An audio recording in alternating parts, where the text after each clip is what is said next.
ግንቦት 19 2017 ዓ.ም ተናስልኝ በድጋሚ እንደምናመሻችሁ ኢትዮጵያ ቴሌቪዥን ነው። ኢቲቪ 57 ሶስተኛ ክፍል ላይ ደርሷል። ዋና ዋና ጉዳዮችን ላስታውቃችሁ።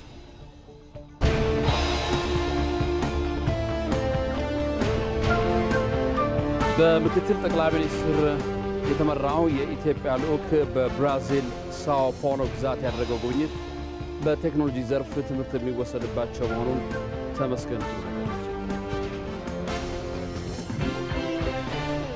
የሚመራመሩ ሐሳብ የሚያመጡ እንዲሁም ደግሞ ወደ ትግበራ የሚሸጋገሩ እንዲሁም ደግሞ ዓለም አቀፍ የሆነ እውቅና ያላቸው ተቋማትንም እዚያ አካባቢ ኢንዱስትሪ ውስጥ እንዲገቡ በማድረግ አንዷን ከተማ ኦልሞስት የኢንዱስትሪ ከተማ ለማድረግ አይሲቲ ኢንዱስትሪ ከተማ ለማድረግ እየሰሩ ያሉት ነገር በጣም ትልቅ ነው። የሚመራመሩ ሐሳብ ሰው ሰራሽ አስተውሎት በዕለት ተዕለት እንቅስቃሴያቸውና ስራዎቻቸው ላይ ጎላ ጠቀሜታ እንዳለው የቴክኖሎጂ ተጠቃሚዎች ተናግረዋል። ሰው ሰራሽ አስተውሎት የምንለው እንደ ሰው አስቦ እንዲሰራ ማድረግ ነው። በቃ ይሄ ነው መሰረታዊ ዓላማው።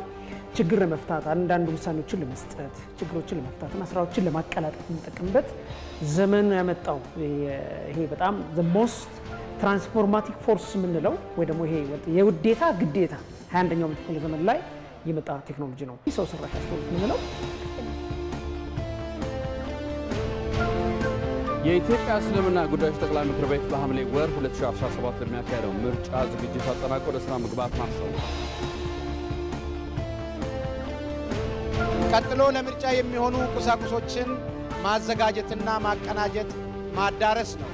ከዚያም ዛሬ ወደምንጀምረው የቅድመ ምርጫ ቱባው ስራ የምርጫ ምዝገባ ሂደትን ማስጀመር ቀጥሎ ከውጭ አሜሪካ ባቀረበችው ሐሳብ መሰረት ሐማስ በጋዛ የተኩስ አቁም ለማድረግ ስምምነት ላይ ቢደረስም በእስራኤል በኩል ግን ጥቃቶች ቀጥለዋል።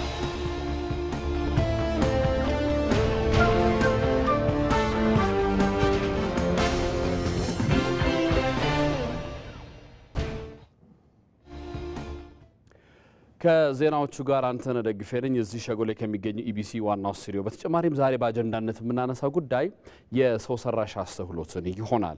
ሰው ሰራሽ አስተውሎት እንደ ሀገር ምን ምን ዘርፎች ላይ በዋናነት እንጠቀምበታለን የሚለውን ጉዳይ እናነሳለን። ይህን ደግሞ መረጃ እንዲሰጡን የአርቲፊሻል ኢንቴሊጀንስ ምክትል ዋና ዳይሬክተር አቶ ይታገሱ ደሳለኝ እዚህ ስቱዲያችን ተገኝተዋል። ጉዳዩ ሲደርስ ኋላ ላይ መረጃ ይሰጡናል። አብራችሁን ትሆኑ ዘንድ የአክብሮት ግብዣችን ነው።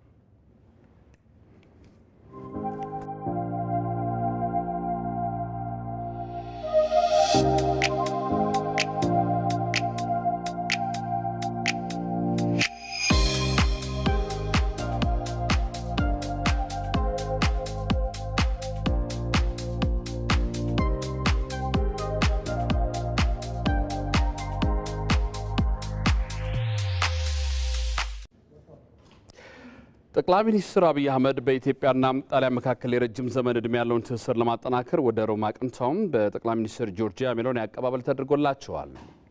ይህን ተከትሎ መሪዎቹ በመተግበር ላይ ያለውን የትብብር አፈጻጸም በመገምገም ባለብዙ ወገን እንዲሁም አዳዲስ የትብብር መስኮችን በተሻለ ኢንቨስትመንት መጠን ለመከወን የሚቻልባቸውን ጉዳዮች ላይ መወያየታቸውን ጠቅላይ ሚኒስትር ጽሕፈት ቤት አስታውቋል።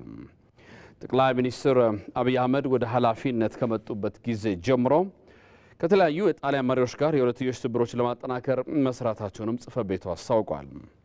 ጠቅላይ ሚኒስትሩ በጥቅምት 2015 ጠቅላይ ሚኒስትር ሜሎኒ ወደ ኃላፊነት በመጡ በአጭር ጊዜ በሮም በመገኘት በምስራቅ አፍሪካ ቀጠናዊ የሰላምና የጸጥታ እንዲሁም በልማት ረገድ ጣሊያን ለኢትዮጵያ ልማት የምታደርገውን ድጋፍ አስመልክቶ ውይይት አድርገውም ነበረ። ከዚህ ውይይት በኋላ መሪዎቹ ጠንካራ የስራ ግንኙነት የመሰረቱ ሲሆን ጠቅላይ ሚኒስትር ጆርጂያ በ2016 ኢትዮጵያን ጎብኝተዋል።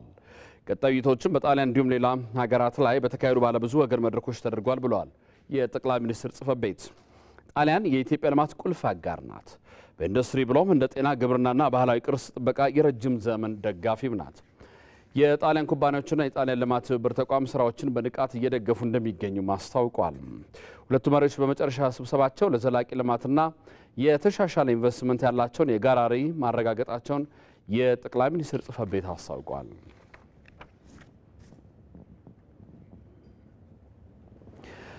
ጠቅላይ ሚኒስትር አብይ አህመድ በጣሊያን የተደረገላቸውን አቀባበል በተንቀሳቃሽ ምስል ተከታትለን ማለት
Stendardo del Reggimento Lancieri di Montebello, banda dell'Arma Trasporti e Materiali e reparto d'onore pronti per la rassegna.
ጠቅላይ ሚኒስትር አብይ አህመድ በጣሊያን ያደረጉት ይፋዊ ጉብኝት የሀገራቱን ግንኙነት ለማጠናከር ስምምነት ላይ የተደረሰበት እንደነበረ የገንዘብ ሚኒስትሩ አህመድ ሺዴ ገለጹ።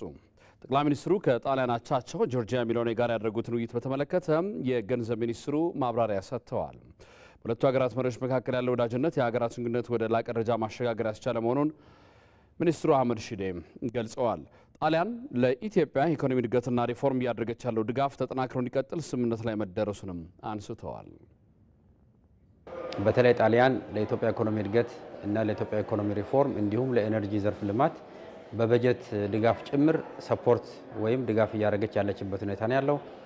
ባለፉት ጥቂት ዓመታት በሁለቱ አገር መሪዎች መካከል ባለው ግንኙነት የተነሳ ጣሊያን በኢትዮጵያ ውስጥ የሚያደርጉት የልማት ፋይናንስ ድጋፍ ተጠናክሮ ቀጥሏል።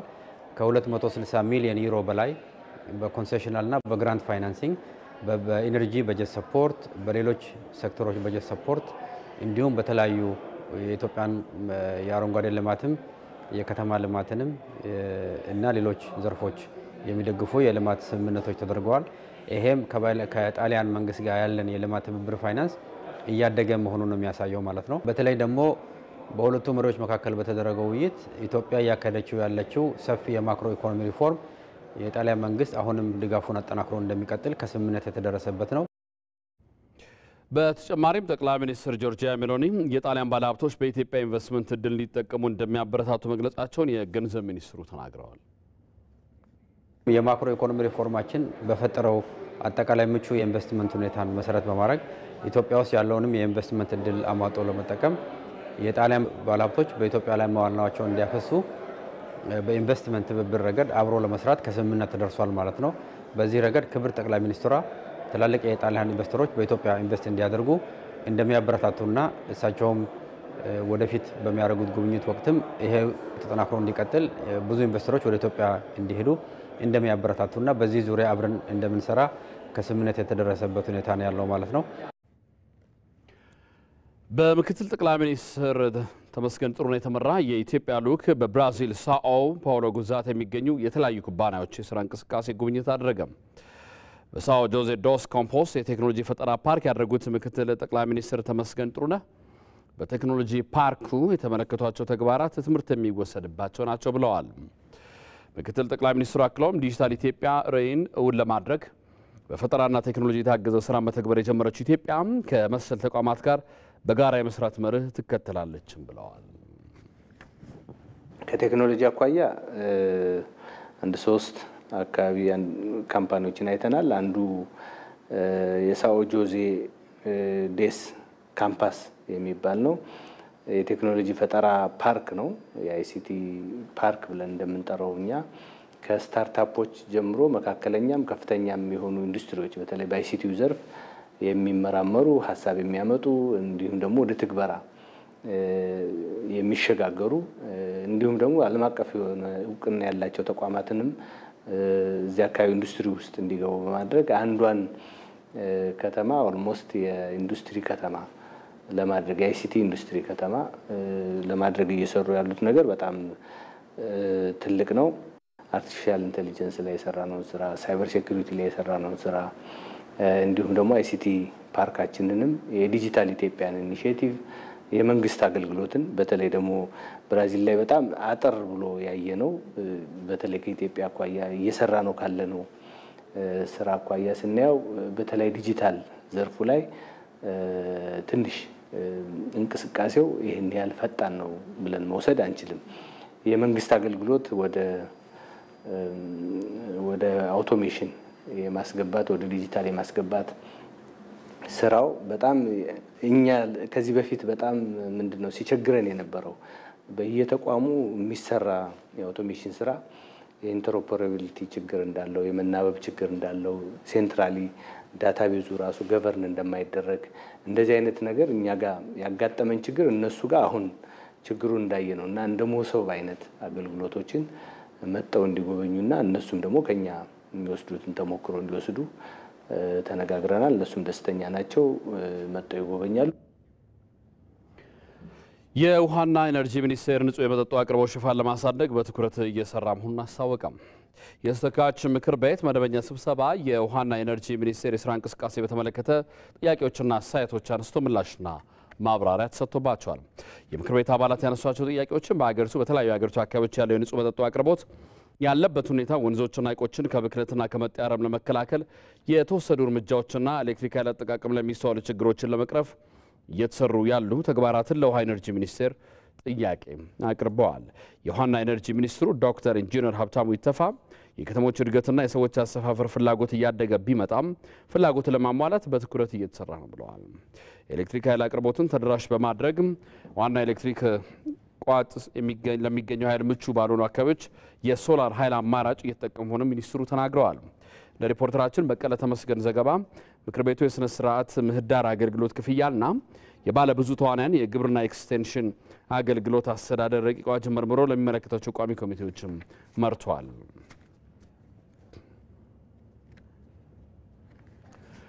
ሁሉም ሃይማኖቶች ለሀገር ልማት ለሰላምና አብሮነት የበለጠ መስራት እንዳለባቸው ተገለጸ። በአዲስ አበባ ከተማ ሰላምና ጸጥታ አስተዳደር ቢሮ የተዘጋጀ የመንግስትና ሃይማኖት ተቋማት ግንኙነትና ትብብር የውይይት መድረክም ተካሂዷል። በአዲስ አበባ ከተማ ሰላምና ጸጥታ አስተዳደር ቢሮ ምክትል ኃላፊ ተስፋዬ ጫኔ በከተማው እየተከናወኑ ባሉ ልማቶችና ለከተማ ሰላም የሁሉም ሃይማኖቶች አበርክቶ መኖሩን ተናግረዋል። እየተሰሩ ባሉ ልማቶችና የሀገር ሰላም ለማጽናት ሁሉም ሃይማኖቶች በበለጠ ትብብር ሊሰሩ እንደሚገባም ገልጸዋል። ሪፖርተራችን ሞላ ለማየው እንደዘገበው ሰላምን በዘላቂነት ለማስፈን ሁሉም የራሱን የቤት ስራ በመወጣት በጋራ ጉዳዮች ላይ መተባበር እንዳለበት የውይይቱ ተሳታፊዎች ገልጸዋል።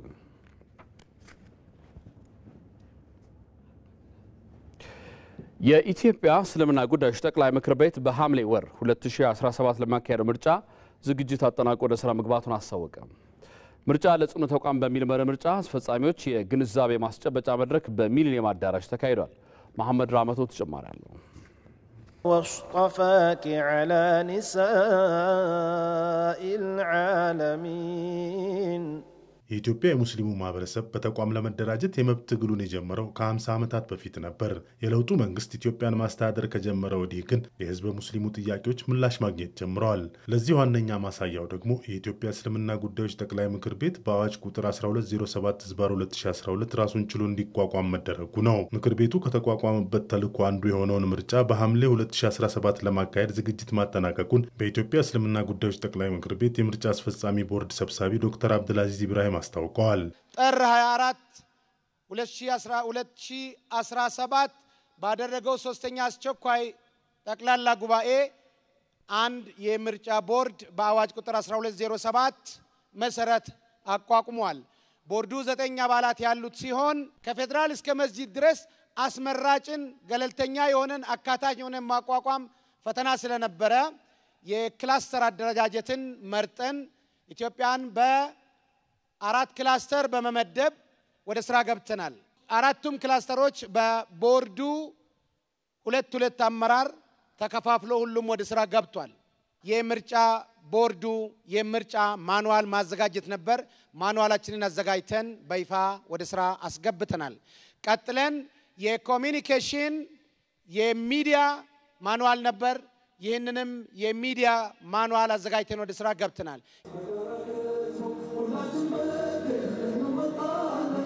በሚሊኒየም አዳራሽ የምርጫ አስፈጻሚዎች የግንዛቤ ማስጨበጫ መርሃ ግብር የተካሄደ ሲሆን የቅድመ ምርጫ ስራ መጀመሩም ተገልጿል። በቅድመ ምርጫ ካሉ ትልልቅ ጉዳዮች አስመራጮችን ማደራጀትና አስመራጮችን የስራ ተግባር ማሳወቅና ማሰማራት ነው። ቀጥሎ ለምርጫ የሚሆኑ ቁሳቁሶችን ማዘጋጀትና ማቀናጀት ማዳረስ ነው። ከዚያም ዛሬ ወደ ምንጀምረው የቅድመ ምርጫ ቱባው ስራ የምርጫ ምዝገባ ሂደትን ማስጀመር ነው። በመድረኩ ላይ የምርጫ ምዝገባ ቁሳቁሶች ለሁሉም ክልሎች ተወካዮች እንዲሰራጭ ተደርጓል። በሐምሌ 2017 የሚካሄደው ምርጫ በዲጂታል መንገድ እንደሚካሄድም በኢትዮጵያ እስልምና ጉዳዮች ጠቅላይ ምክር ቤት የምርጫ አስፈጻሚ ቦርድ ሰብሳቢው ዶክተር አብዱልአዚዝ ኢብራሂም ጠቁመዋል። እስካሁን የነበረው የኢትዮጵያ እስልምና ጉዳዮች ምርጫ አንዳንዴ ከላይ አንዳንዴ ደግሞ ባለው አቅም በወረዳዎች ደረጃ አንዳንዴ ደግሞ ዑለማዎች ተሰብስቦ በአንድ ቦታ ብቻ የሚያደርጉት ነው።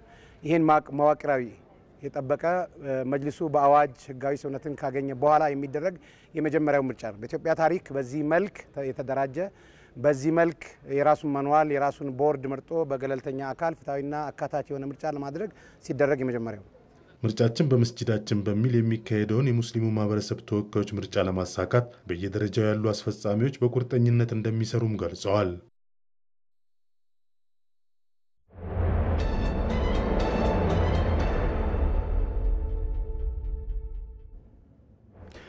በአጀንዳነት ወደ ምናየው ጉዳይ እናመራለን። ሰው ሰራሽ አስተውሎት በዕለት ተዕለት እንቅስቃሴያቸውና ስራዎቻቸው ላይ የጎላ ጠቀሜታ እንዳለው የቴክኖሎጂው ተጠቃሚዎች ይናገራሉ። ቴክኖሎጂው በአሁኑ ጊዜ በተለያዩ ዘርፎች ምርታማነትን ለመጨመር እንዲሁም አምራችና አገልግሎት ሰጪ ተቋማትን ለማስተሳሰር እንደሚያገለግልም ተገልጿል። እድሉ ፈቀደ ተጨማሪ አለው። ትዕግስት ታዬ ትባላለች። የኮሚኒኬሽን ባለሙያ ናት። ሰው ሰራሽ አስተውሎትን በመጠቀም ስራዋን እያቀላጠፈች ትገኛለች። በአሁኑ ጊዜ በተለያዩ ዘርፎች ምርታማነትን ለመጨመር እንዲሁም አምራችና አገልግሎት ሰጪ ተቋማትን ለማስተሳሰር ቁልፍ ቴክኖሎጂ ነው ስለተባለለት ሰው ሰራሽ አስተውሎት ትናገራለች።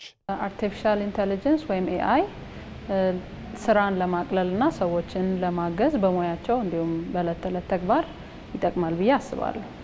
እኔ በሙያዬ የጽሁፍ ስራዎች ላይ ብዙውን ጊዜ ስለማተኩር የሰራዋቸውን ስራዎች የተሻለ ለማድረግና የበለጠ ሳቢ ለማድረግ ተጠቀምበታል። ሰው ሰራሽ አስተውሎት በተለይ አሁን ላለው ትውልድ ጠቃሚ መሆኑን በማንሳት ቴክኖሎጂው ጊዜ ቆጣቢና በአንድ ጊዜ በርካታ ስራዎችን ለመከወን አጋዥ መሆኑን ትገልጻለች። ረጅም ፕሮሰስን ነው የሚያቀለው ወይም ደግሞ አንድን ጽሁፍ ጽፈን ኤዲት ለማስደረግ ወይም ደግሞ የሆነ ስራን ሰርተን ለሌላ ሰው ኤክስትራ ኤፈርት የሚፈጥረውን ነገር በቀላሉ የተሻለ ማድረግ እንችላለን እና ታይም በጣም ጊዜ ቆጣቢና ነገሮችን ብዙ ነገሮችን በትንሽ ሰዓት እንድናከናውን የሚረዳን ነገር ነው። ይህ ቴክኖሎጂ በዕለት ተዕለት የሰው ልጆች እንቅስቃሴና ሕይወት ውስጥ ሰፊ ድርሻ እየያዘ መምጣቱን ያነሱት ደግሞ የቴክኖሎጂ ባለሙያ የሆኑት ሳሙኤል ገረመው ሰው ሰራሽ አስተውሎት ችግር ፈቺ ቴክኖሎጂ መሆኑን ያነሳሉ። ሰው ሰራሽ አስተውሎት የምንለው እንደ ሰው አስቦ እንዲሰራ ማድረግ ነው። በቃ ይሄ ነው መሰረታዊ ዓላማው። ችግር ለመፍታት አንዳንድ ውሳኔዎችን ለመስጠት ችግሮችን ለመፍታትና ስራዎችን ለማቀላጠፍ የምንጠቀምበት ዘመኑ ያመጣው ይሄ በጣም the most transformative force የምንለው ወይ ደግሞ ይሄ የውዴታ ግዴታ 21ኛው መቶ ክፍለ ዘመን ላይ የመጣ ቴክኖሎጂ ነው። እንግዲህ እንደሚታወቀው አሁን ያለንበት ምህዳር ይሄ ሳይበር ምህዳር ነው የሚባለው። በዚህ ሳይበር ምህዳር ላይ በጣም ብዙ ቴክኖሎጂዎች ይሳለጣሉ። ከነዚህ አንዱ ኤአይ ነው። ይሄ ሰው ሰራሽ ክህሎት አንዱ ነው። ኤአይ አለ፣ ስማርት ሴንሰሮች አሉ፣ ኔትወርኩ አለ። እነዚህ ተሳልጠው ነው እንግዲህ ዓለም ላይ ምቹ አድርጎ የሚሰሩት ማለት ነው። ሰው ሰራሽ አስተውሎት የዓለምን ነባራዊ ሁኔታ እየቀየረ መምጣቱን ያነሱት የቴክኖሎጂ ባለሙያው በበርካታ ስራ መስኮች ቴክኖሎጂው እንደጠቀማቸው ይናገራሉ። እንደ ግል ካልከኝ እኔ አብዛኛው የምጠቀመው ኤአይ ቤዝድ ነው። ፕላትፎርም የምጠቀማቸው የምፈልጋቸው ትምህርቶች አሉ፣ ራሴን በዛ በልጽጋለሁ። የምፈልጋቸው ሰርቲፋይድ ማድረጋቸው ትምህርቶች አሉ፣ በዛ ራሴን እማራለሁ እና ወርልድ ኮሚኒቲ ጋር በቀላሉ መገናኘት እንችላለን እና የምንፈልጋቸው ብዙ ነገሮች አሉ። ለምሳሌ እኔ አሁን ሪሰርች አነባለሁ። ሪሰርች ሳነብ ብዙ በተለያየ ቋንቋ የተቀመጡ ሪሰርቾች አሉ። እሱኛውን ወደምፈልገው ቋንቋ በማምጣት ይሄ የቋንቋ ብዙ የመረዳትን ቋንቋ ስላለው እሱን የመረዳት ነገሮች አሉ፣ ሪሰርቾች የምንሰራበት ማለት ነው። በንግዱ ዓለም ላይ ብዙ ነገር ያለው ወጣት ዛሬ ብዙ ይጠቀም ያለው ሶሻል ሚዲያ የምትለው ዲጂታል ማርኬት የምትለው በጣም ብዙ የኤአይ ውጤት ነው። ማህበረሰቡን የቴክኖሎጂው ተጠቃሚ ለማድረግ ጥሩ የፖሊሲ መምሪያ ህጎችና የስነ ምግባር ደንቦች እንደሚያስፈልገው ተጠቁመዋል። እዚህ ጉዳይ ላይ እንቆያለን። እንግዳም ጋብዘናል። እንግዳችን በአርቲፊሻል ኢንተለጀንስ ማዕከል ምክትል ዋና ዳይሬክተር አቶ ይታገሱ ደሳሌ ናቸው። በጣም አመሰግናለሁ አቶ ይታገሱ። አመሰግናለሁ። እንደና መጡ። አርቲፊሻል ኢንተለጀንስ ወይም ሰው ሰራሽ አስተውሎት የሚለው ነገር ስናነሳ ብዙዎች ጋር የተለያዩ አመለካከቶች አሉ። ይሄ ወጣቱ ዲጂታል ጀነሬሽን የምንለው ካለ አርቲፊሻል ኢንተለጀንስ ምንም መሰራት የማይችልበት ደረጃ እንደደረሰ ያምናል፣ ለዛም ይታትራል። አንዳንዱ ጋር ደግሞ ምንድነው የሚያቀራጣን አይነት ብሎ የሚያስብ ሰውም አለ። ግን እንደ ኢትዮጵያ መሰረታዊ እስትንፋስ የሆኑ ነገሮች አሉ፣ ግብርና፣ ትምህርት፣ ጤና። እነዚህ ነገሮች በማዘመን በማገዝ ረገድ የአርቲፊሻል ኢንተለጀንስ ወይም ሰው ሰራሽ አስተውሎት ያለው እገዛና ሚና እንዴት ይገለጻል የሚለውን መነሻ አድርገን አመሰግናለሁ። ደግፍ አርቲፊሻል ኢንተለጀንስ በመጀመሪያ ደረጃ በዚህ ዘመን የቅንጦት ጉዳይ ሳይሆን ለሀገራት የመኖርና ያለመኖር የህልውናቸው ጉዳይ የሆነ የመጣበት ሁኔታ ነው ያለው። በእያንዳንዱ ዘርፎች ላይ ተወዳዳሪ ለመሆን የግድ አርቲፊሻል ኢንተለጀንስን መጠቀም መቻል አለብን። ሀገራችንም ያንን በመመልከት በመገንዘብ በክቡር ጠቅላይ ሚኒስትራችን አነሳሽነት የአርቲፊሻል ኢንተለጀንስ ኢንስቲትዩት እንዲቋቋም አድርጋለች። ተቋማችን አርቲፊሻል ኢንተለጀንስ ኢንስቲትዩት ከተቋቋመ ጀምሮ ደግሞ የትኩረት አቅጣጫዎችን በመለየት ለሀገራችን በጣም ወሳኝ ናቸው፣ አንገብጋቢ ናቸው የሚባሉ ዘርፎችን በመለየት ብዙ ስራዎች እየተተገበሩ ይገኛሉ። እነዚህ ስራዎች ደግሞ ውጤታማነትን ከማረጋገጥ አንጻር ያላቸው ጠቀሜታ የጎላ ነው። በተለይ በጤናው ዘርፍ እጅግ በጣም አርቲፊሻል ኢንተለጀንስ ወሳኝ የሆነበት ሁኔታ ነው የመጣው። በግብርናው ዘርፍ ስንመለከት የመሬትን ለምነት በተመለከተ በአርቲፊሻል ኢንተለጀንስ ማረጋገጥ ይቻላል። ምርትና ምርታማነትን በአርቲፊሻል ኢንተለጀንስ መጨመርና ማረጋገጥ ይቻላል። ከዛም በዘለለ ምርቶች ላይ የሚከሰቱ በሽታዎችን በቀላሉ በአርቲፊሻል ኢንተለጀንስ በመለየት አስቀድሞ መከላከልና ብዙ ጉዳት ሳይደርስ ማስቀረትና መክታት የሚቻልበት ሁኔታ ተፈጥሯል። ስለዚህ በዚህም ሀገራችን በግብርና ላይ፣ በትምህርት ላይ፣ በጤና ላይ በሰፊው እየሰራች የምትገኝ ሲሆን ይህ ቅንጦት ሳይሆን ከድህነት ለመላቀቅ ሀገራችንን ካሰበችው ግብ ላይ ለማድረስ ራዕይዋን ለማሳካት አርቲፊሻል ኢንተለጀንስ ወሳኝ መሆኑን ተገንዝባ ቀድማ ነቅታ እየሰራች ያለችበት ሁኔታ ነው የሚገኘው። እንደው የአርቲፊሻል ኢንተለጀንስ ኢንስቲትዩት ደግሞ በተለይ ወጣቶችን በዘርፉ በማብቃት ደረጃ ምን እየሰራ ነው? አብዛኛው ወጣት ላይ ትልቅ አመለካከት አለ፣ ለዛም ማይታትር ማይጥር የለም። እነዚህን ወጣቶች በትክክል ለማብቃት ምን እየሰራ ነው የሚለው እናንሳ። አርቲፊሻል ኢንተለጀንስ ኢንስቲትዩት የተለያዩ ስራዎችን እየሰራ ይገኛል። በተለይ የምንመለከታቸው 3 መሰረታዊ ነገሮችን መመልከት እንችላለን። አንደኛው ሰመር ካምፕ የምንለው ነው። ሰመር ካምፕ የምንለው ከህፃናት ጀምሮ እስከ 12ኛ ክፍል ያሉ ወጣቶችን በክረምት ትምህርት ላይ አርቲፊሻል ኢንተለጀንስን በተመለከተ የተለያዩ አርቲፊሻል ኢንተለጀንስ ዘርፎችን ትምህርት እንሰጣለን። እነዚህ በእድሜ ካታጎሪ ከፍለናቸው ዩኒቨርሲቲ ያሉትም ሊሆን ይችላሉ፣ 12ኛ ክፍል ሃይስኩልም ያሉ ሊሆን ይችላሉ። ህፃናትንም ከዚሁ ቅድም አንተም እንዳነሳኸው ለህፃናት እንደ የደም ስራቸው እየሆነ የመጣበት ነገር ነውና ከነሱ በምንም ማምለጥ አይችሉምና ሁሉም ሰው ደስተኞች ናቸው። ስለዚህ ከፋፍለናቸው በሮቦቲክስ ላይ፣ በተፈጥሮ ቋንቋ ስልተ ቀመር ላይ፣ በማሽን ለርኒንግ ላይ የተለያዩ አይነት ነገሮች ክፍሎች የአርቲፊሻል ኢንተለጀንስ ክፍሎችን በክረምት ላይ ተደራሽ ለማድረግ የምንሞክርበት አንዱ ትልቁ ስራችን ነው ይሄ ሰመር ካምፕ ላይ። ስለዚህ በዚህ በሰመር ካምፕ ስንጀምር የጀመርንበት ቁጥር አለ። አሁን እያሳደግን እየመጣን ቁጥሩን ተደራሽነታችንንም እየጨመርን በዚህ አመት ከአዲስ አበባ እንወጣለን። ባይ ዘ ዌይ ምንድነው የመመልመያ መስፈርታችን ክራይቴሪያዎች አዘጋጅተን በዌብሳይታችን ነው የምንለቀው። በዌብሳይታችን ስንለቅ በኢትዮጵያ ውስጥ ያሉ ሁሉም መወዳደር ይችላሉ። መስፈርቶች አለን። መስፈርቶችን የሚያሟሉትን ከዛ ውስጥ ነው የምንመርጠው እና ቅድም እንዳልከው በጣም ብዙ ወጣቶች ፍላጎት አላቸው።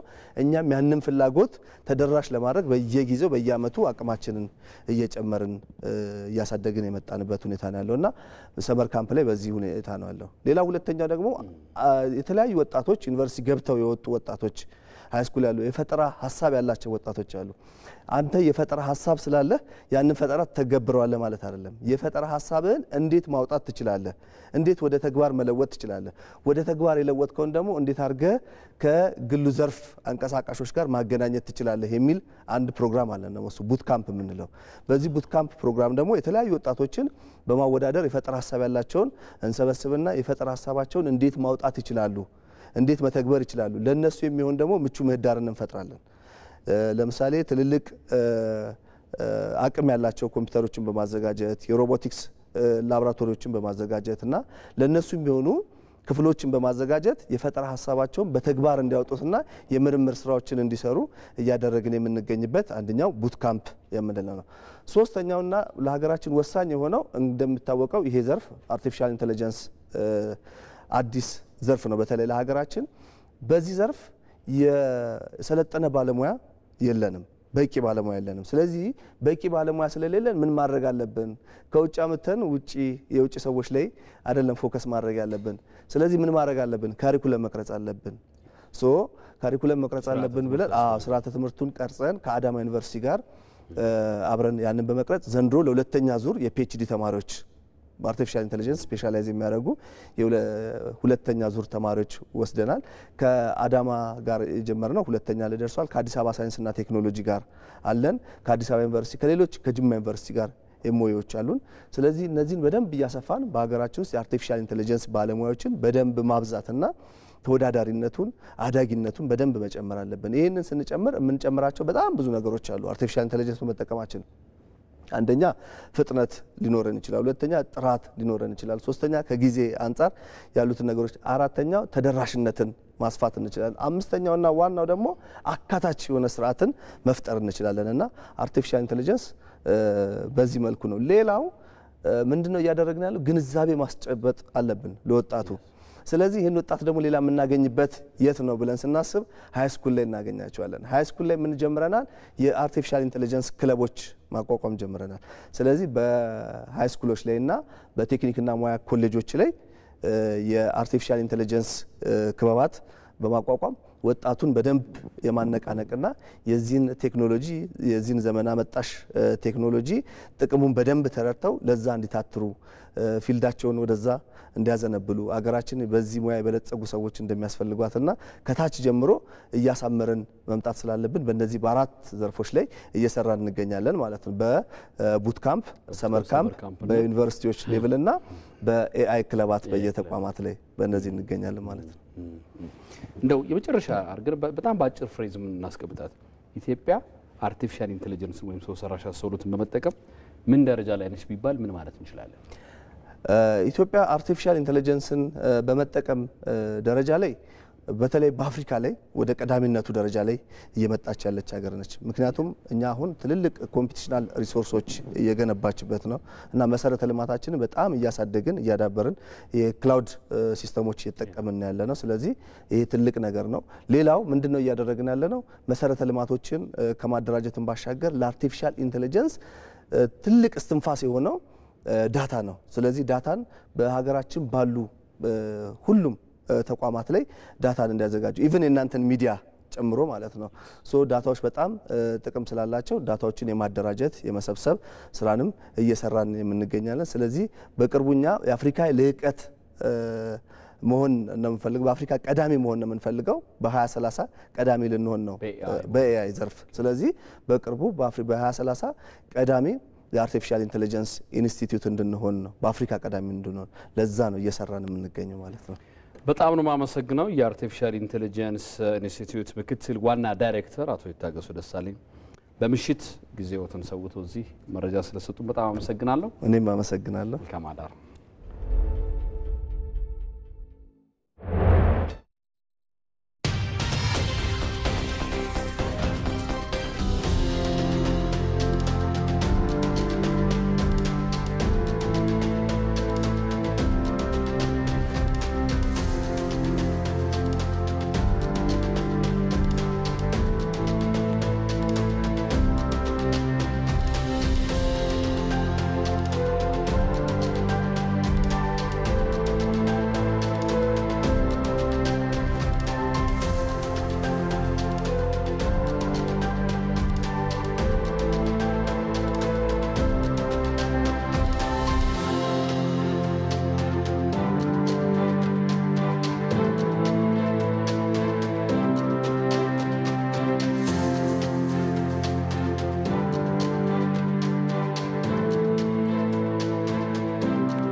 ኃላፊነቶች ሲበዙ ዘመናዊ መፍትሄ መጠቀም ብልህነት ነው። አዲሱ ሲቪ ብር ፕላስ የገንዘብ ዝውውር ባህሉን ይበልጥ ሊያዘመን መጥቷል። በተለያዩ ሰዎች ገንዘብ ለመላክ ጊዜ መፍጀት ቀርቷል። ተሻሽሎ የመጣው ሲቪ ብር ፕላስ በአንዴ ለብዙ ሰዎች መላክ ያስችላል። የአየር ሰዓትና የሚላክ ገንዘብ ደግሞ ስልኩ ቀኑን ጠብቆ እንዲልክና እንዲሞላ ማድረግ። ከሲቪ ብር ወደ ሌላ ሰው ለመላክ ማጂክ ፔይ ፈጣንና ቀላል አማራጭ ነው። አሁን ባሉበት ሆነው የኮንዶሚኒየም ብድር ክፍያውን መክፈል ይችላሉ። ገንዘብ ለመጠየቅ ሊንክ ፈጥሮ ወደሚፈልጉት ሰው መላክ ብቻ በቂ ነው። ገንዘብ ሲቪ ብር ሂሳቡ ላይ ባይኖርም ችግር አይደለም። የባንክ ሂሳቡን በሲቪ ብር ፕላስ በኩል ያገኙታል። የጉዞ ትኬት፣ የዲኤስቲቪ ሌሎች ተጨማሪ አገልግሎቶችን ወደ ሲቪ ብር ፕላስ ሚኒ አፖች ጎራ ይበሉ። መተግበሪያውን ከአፕ ስቶር ወይም ከፕሌይ ስቶር በማውረድ ባሉበት ሆነው መመዝገብ ይችላሉ። ሲቪ ብር ባሉበት ሁሉ አለ።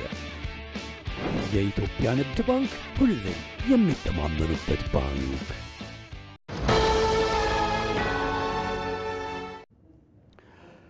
በቱርክ የኢትዮጵያ ኤምባሲና የኢትዮጵያ ኮሚኒቲ አባላት የኢትዮጵያን ቀን በኢስታንቡል አከበሩ።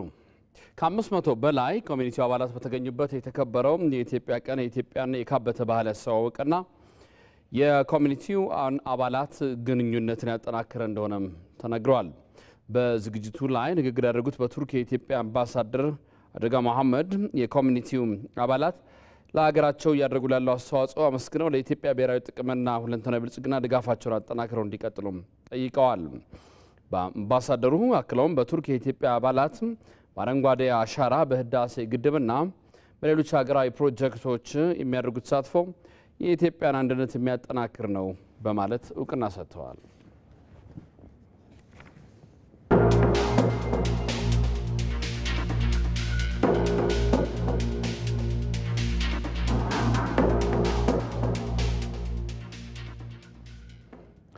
በዛሬው የዜጎች ጋዜጠኝነት ዝግጅታችን ወደ ወላይታ አምርተን ተንጠልጣይ ድልድይን እናስጎበኛቸዋለን። ዘገባውን ያደረሰን ቸርነት ድንጋቶ ነው። ወደዛ እንለፍ። ዛሬ ደግሞ በወላይታ ውስጥ ከሚገኝ አንዱና በጣም ደስ የሚል ቦታ ላስጎበኛችሁ መጥቻለሁ። እሱም የት ነው የሚገኘው ካላችሁኝ በወላይታ ዞን ዳሞት ወይዴ ወረዳ በባዴሳ ከተማ ውስጥ በሚገኝ ሰው ሰራሽ ብረት ድልድይ በጣም ደስ የሚል ላስጎበኛችሁ መጥቻለሁ። እስከ መጨረሻው ተከታተሉኝ። እንግዲህ እንደነገርኳችሁ እንደምታዩት ነው። ብዙ ሰዎች እየመጡ እዚህ ሲጎበኙ እንግዲህ ማየት የተለመደ ነገር ሆኗል። በጣም ደስ የሚል ነው። እርዝመቱም እንግዲህ እንደምታዩት ነው። በጣም ደስ ይላል። ብዙ ሰዎች እንግዲህ ለመጀመሪያ ጊዜ ሲመጡ ይፈራሉ። ሁለቴ ሶስቴ ከመጡ በኋላ ግን ድፍረት ያገኛሉ፣ እንደፈለጉ ይዝናናሉ። አካባቢው ደግሞ ከድልድዩ ባለፈ ቦታው በጣም ደስ የሚል ነው። ገደላማ በመሆኑ ትኩረትን ይስባል። እስከ መጨረሻው ተከታተሉን።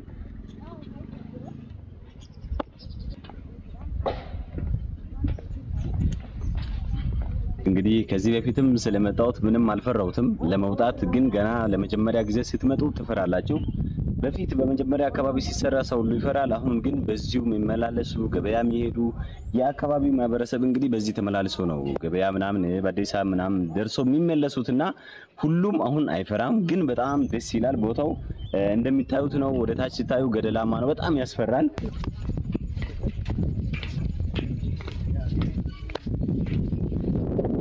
እኔ ቸሩድቻ ነኝ። ይሄ ደግሞ ቦታው ባዴሳ ሰው ሰራሽ ብረት ድልድይ ነው። መታችሁ ጎብኙ። አመሰግናችኋለሁ።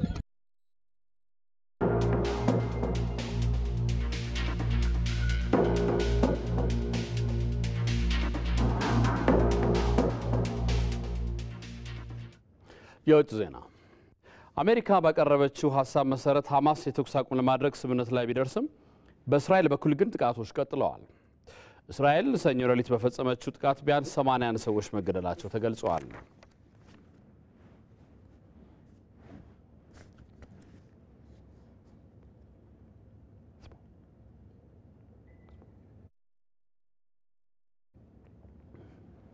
ከኢትዮጵያ ቴሌቪዥን ኢቲቪ 57 ከ12 ሰዓት ጀምሮ በ3 ክፍል ወደ እናንተ የደረሰው ኢቲቪ 57 እዚህ ላይ ያበቃል። ስለ ተከታተላችሁ እናመሰግናለን። አንተነህ ደግፌ ነኝ። ሰላም ደሩ።